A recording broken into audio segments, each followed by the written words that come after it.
Je vous retrouve pour le plateau de l'invité. Merci de rester fidèle au programme du soir sur New World. Bienvenue si vous nous rejoignez dans la suite de ce programme du soir. Aujourd'hui, nous parlons de l'innovation numérique, de l'innovation de l'action publique par le numérique. Et c'est avec Rachidou Koumaï. Vous êtes le CEO de Global Decision Consulting. Bonsoir et bienvenue. Merci, bonsoir Gilles. Aujourd'hui, avec vous, nous parlons du numérique et des innovations qui interviennent dans l'utilisation du numérique.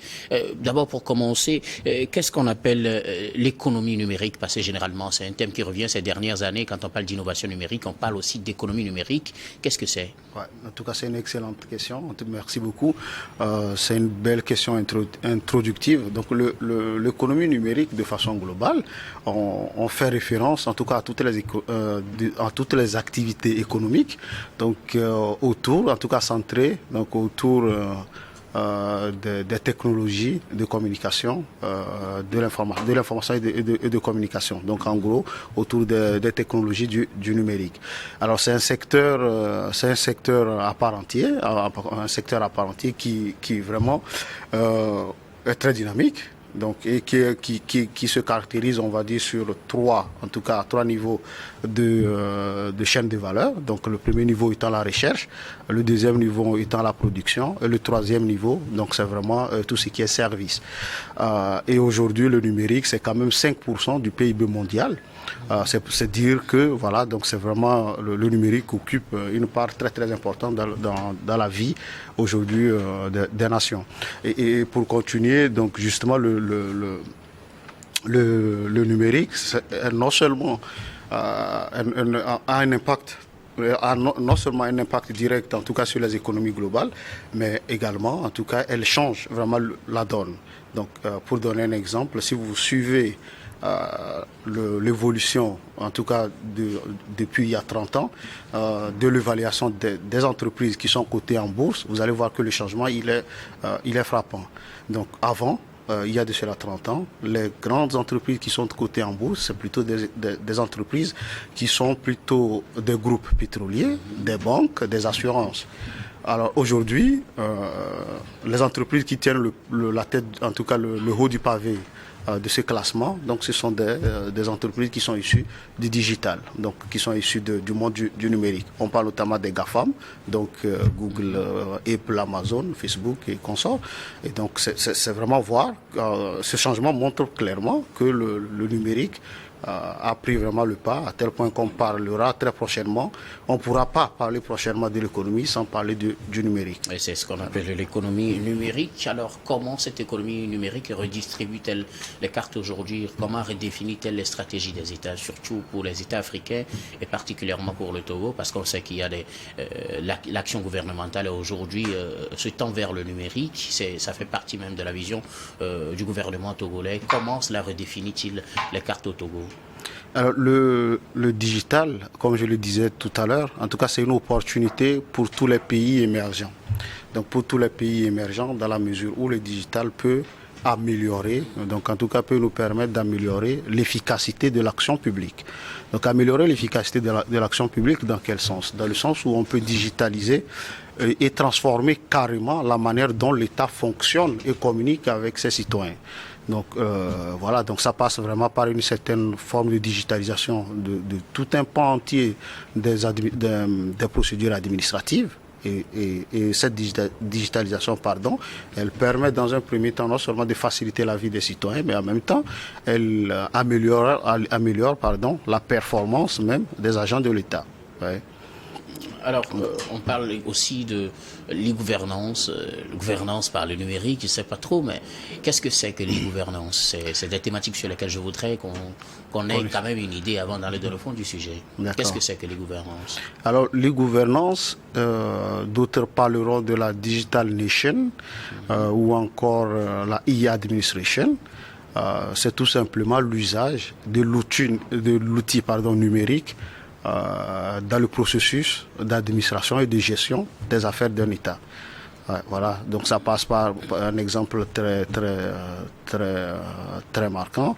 Donc c'est qu'aujourd'hui, par exemple, au Togo, pour renouveler votre passeport, voilà, vous commencez par une procédure numérique en ligne où vous renseignez vos informations. Voilà. Donc ça, c'est clairement les bases finalement de l'e-gov. mais quand même, de façon globale, l'IGOV, c'est pas seulement la gouvernance classique à laquelle on ajoute la touche technologique, non.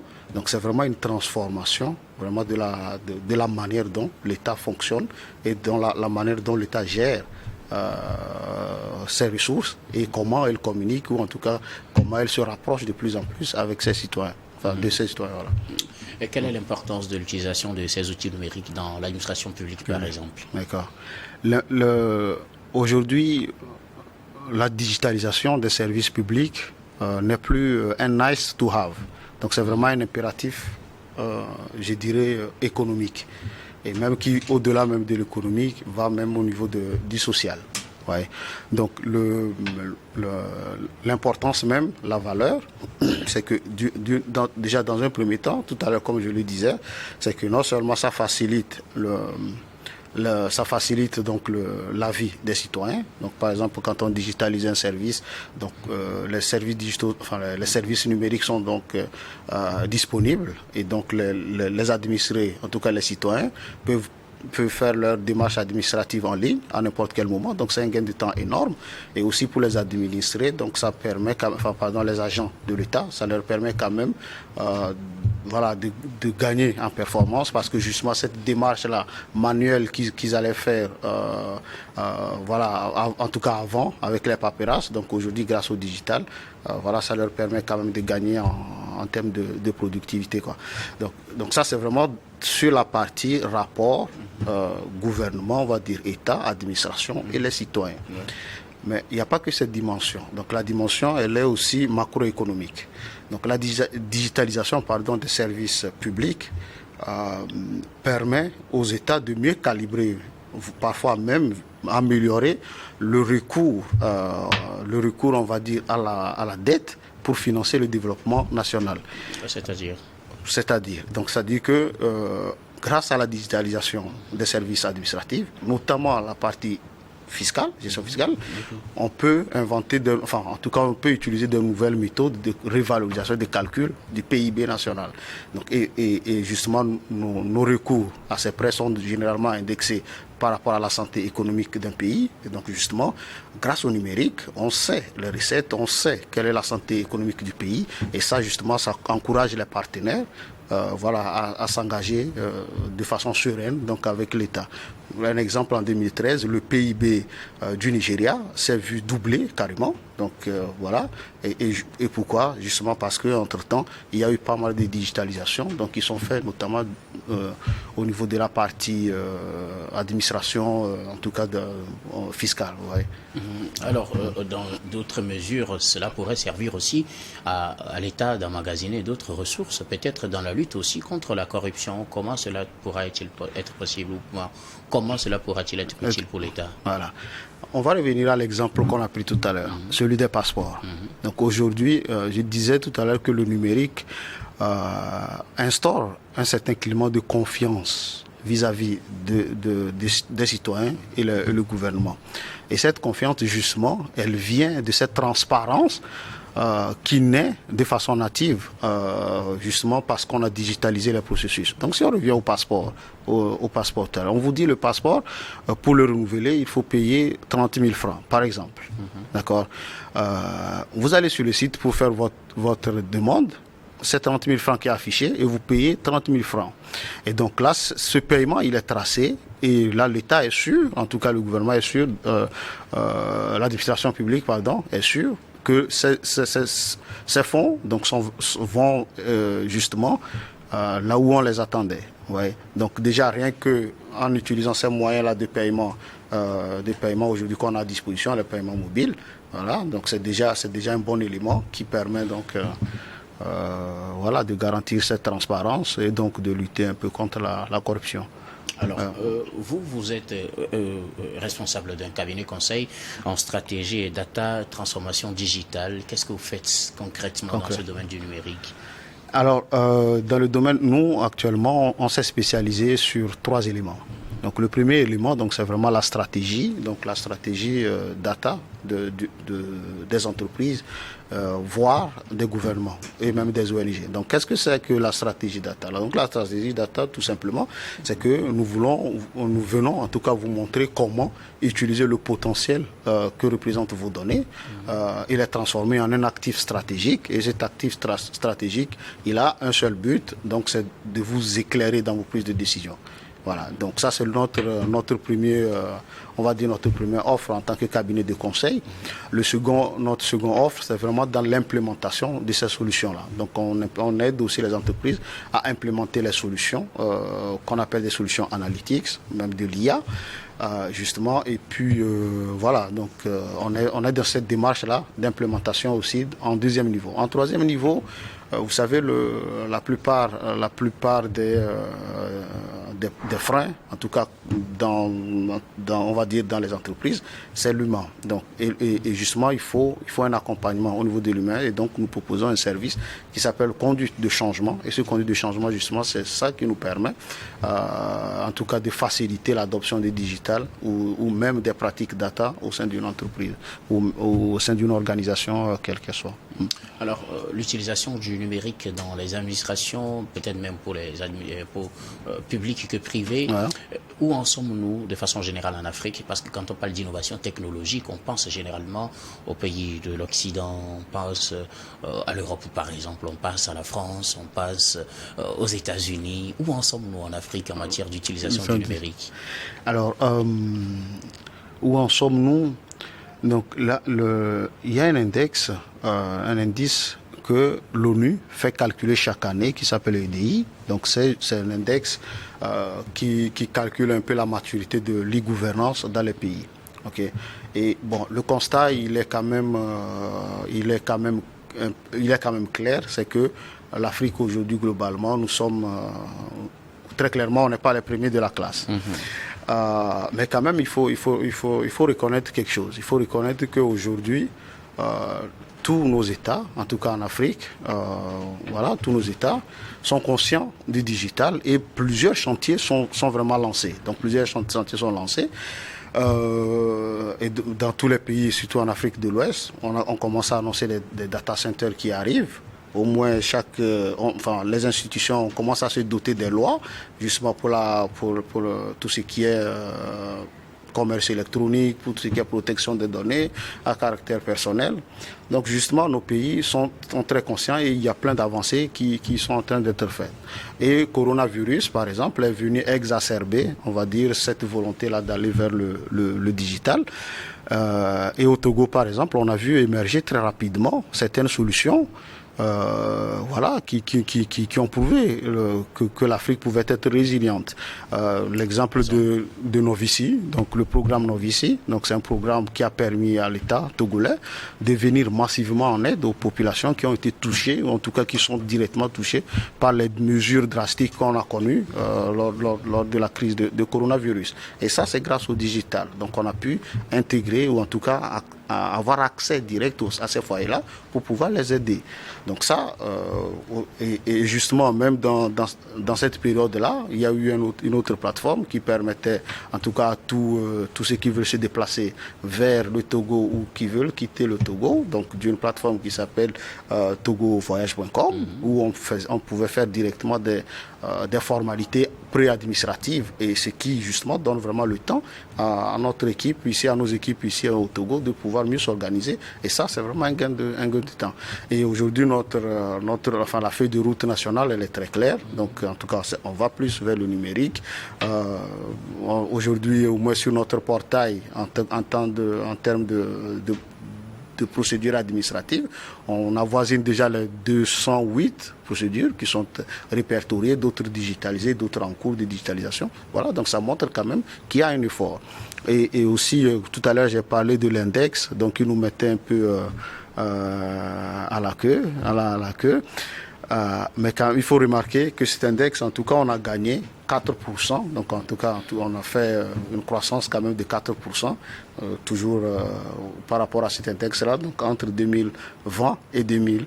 22. Donc, ce qui montre quand même qu'il y a une volonté qui est là et que voilà, nous continuons à aller tout doucement vers cette digital nation qu'on attend et qui est la destination où il faut aller, quoi. Oui, il faut dire aussi que c'est par rapport aux autres. Donc, si quand les autres évoluent beaucoup, on a l'impression que nous, on n'évolue pas vraiment. Il y a quand même on a quelques défis. On a quelques défis en Afrique.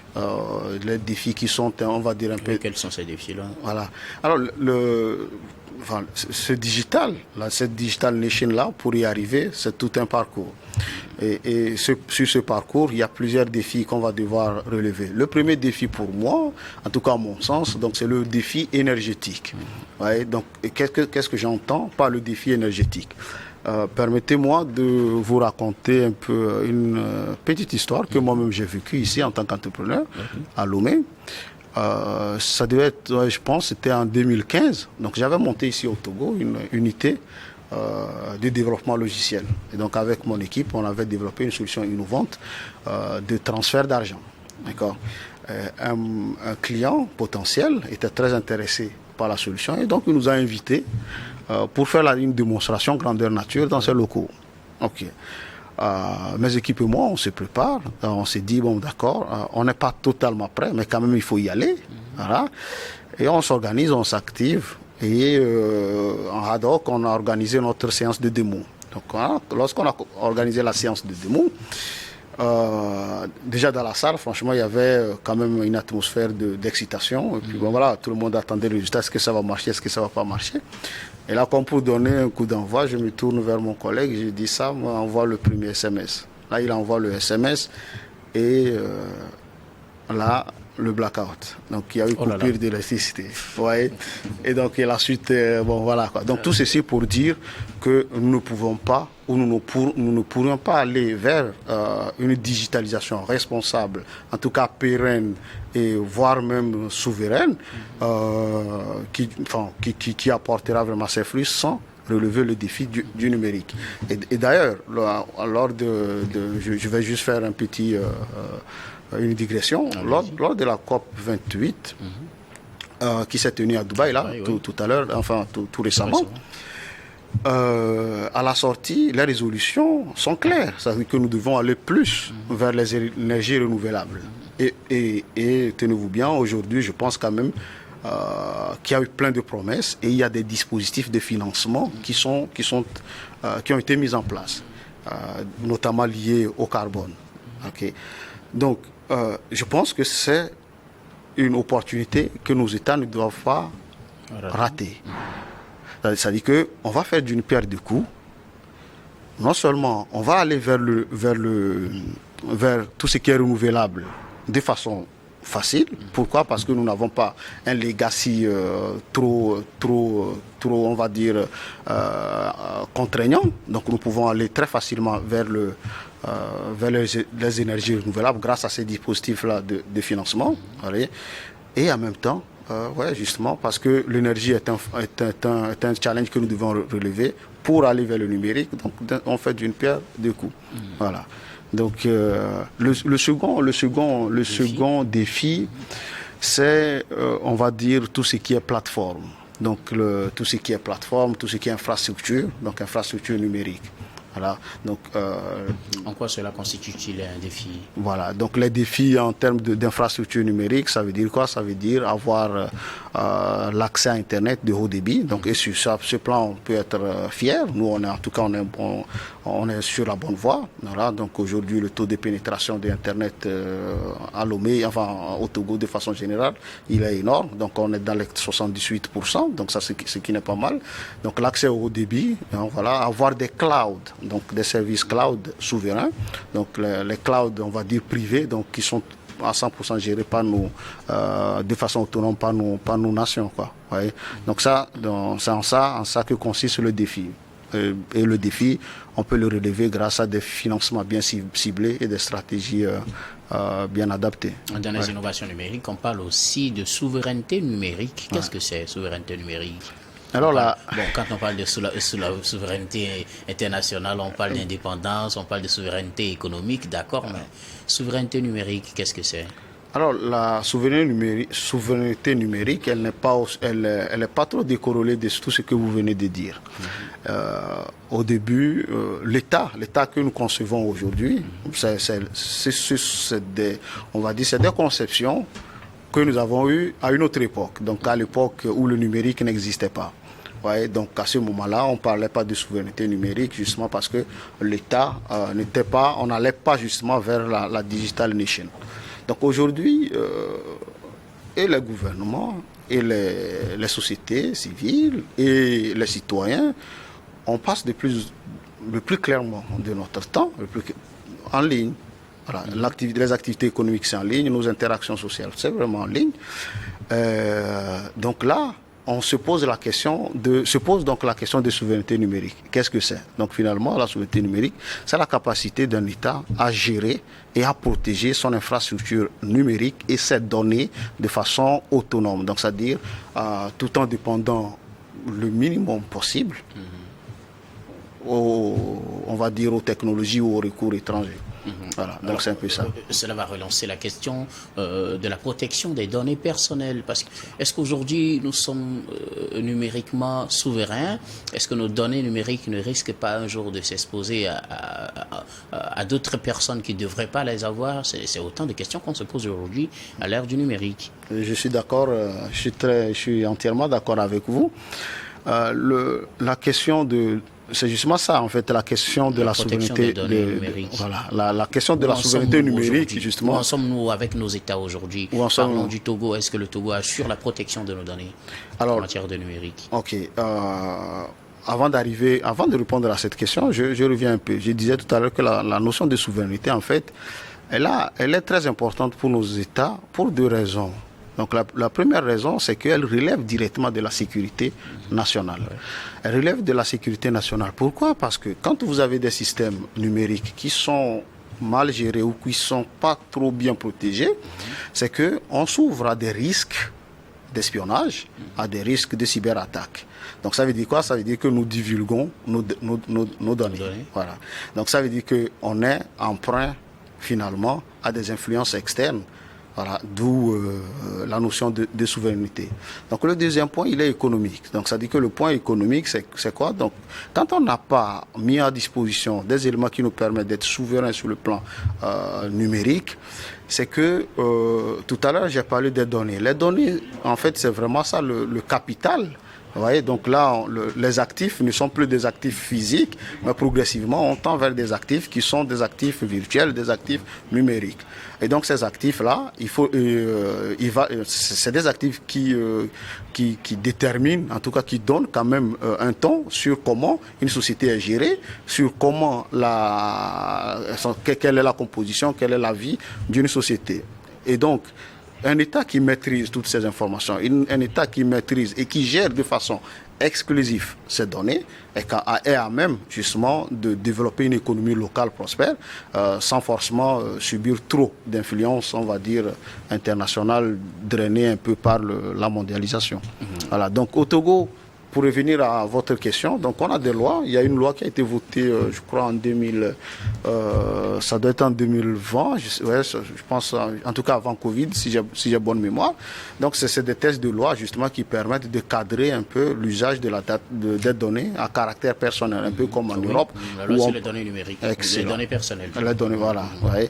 Et même à côté de cela, vous avez aussi des textes qui sont à l'échelle Afrique, donc à l'échelle du continent africain, donc la Convention de Malabo, qui jette justement la base de comment nos États doivent gérer et protéger ces actifs-là finalement qui sont très déterminants, stratégiques, voire même géostratégiques. Voilà. Un dernier aspect que je voudrais qu'on aborde, c'est quand on parle de numérique aujourd'hui, on parle plus ces derniers jours de l'intelligence artificielle. L'IA, qu'est-ce que c'est? Alors l'IA, donc c'est des algorithmes avancés, donc qui se nourrissent finalement des données et qui permettent justement de faire des tâches généralement qui revenaient à l'homme en quelque part. On parle de voitures autonomes, on parle aussi voilà de l'assistance aux personnes, on parle en tout cas dans tous les domaines. Dans tous les domaines, de l'éducation à la santé, en passant par l'agriculture, aucun domaine n'échappe vraiment à cette révolution. Donc c'est vraiment une révolution qui est en marche, et cette révolution, c'est un peu une tautologie ce que je vais dire, mais elle va tout changer. Et il est de notre intérêt de monter à bord. Voilà, il est vraiment de notre intérêt de rejoindre cette nouvelle vague-là, donc de digitalisation poussée, donc qu'on va appeler l'IA. Et voilà quoi. Donc je pense qu'on y gagne à y aller. On a quelques défis à relever justement pour pouvoir sauter ce pas. Et ces défis. De ces défis. Voilà. Donc ces défis, ce sont d'ordre de compétences. Voilà. Donc là, ça dit que il va falloir qu'on définisse des bonnes politiques qui encouragent la formation et l'éducation dans le secteur, sur tous les secteurs, on va dire, qui gravitent autour du numérique, justement pour disposer de la compétence nécessaire. Donc si nous avons de la compétence nécessaire, donc on peut justement faire des initiatives et développer des IA qu'on va appeler des IA Made in Africa quelque part. Voilà, donc ça c'est un premier élément. Le deuxième élément, donc c'est vraiment l'encadrement de ces IA là. Donc comment on encadre ces IA pour être sûr que ces outils-là sont utilisés pour le bien de la nation, pour le bien des populations, et qui sont respectueuses et qui respectent, on va dire, les droits de l'homme, par exemple. Parce que l'IA, quand même, c'est une porte... La médaille aussi sans revers. Excellent, c'est bien ça. Alors, Koumaï Rachidou, nous arrivons pratiquement à la fin de cet entretien. Que faut-il retenir de l'évolution du numérique dans l'utilisation des politiques publiques aujourd'hui? Alors, je pense qu'aujourd'hui, tous nos États, en tout cas, ont compris. Si vous prenez par exemple un pays européen comme l'Estonie, donc l'Estonie aujourd'hui, c'est le pays le plus digitalisé au monde. Et rien que la digitalisation de ce pays a permis aux citoyens, par exemple, de gagner 4 jours. En vrai, ça veut dire que gagner 4 jours, par citoyen, par mois. Donc, qu'est-ce que ça veut dire? Ça veut dire quand même que, économiquement parlant, aller vers le digital, ça une importance capitale. Voilà. Et donc, nous, nos pays, on a... C'est-à-dire, dans le bon, ce qu'ils faisaient en 30 jours, ils peuvent le faire en 26 jours. Voilà, c'est ça. Voilà. Donc, surtout dans ces interactions avec l'État. Et le numérique, comme on le disait tout à l'heure, donc, il encourage, en tout cas, il rapproche, on va dire, les administrations des administrés, il facilite la vie. Donc, c'est-à-dire la digitalisation, pardon. Donc, elle facilite la vie des citoyens. Et en tout cas, elle permet quelque part justement de lancer un nouveau souffle sur toute l'économie. Parce qu'on parle d'ubérisation justement parce que c'est ça qui permet d'une manière ou d'une autre de mettre l'économie un peu sur une voie de performance.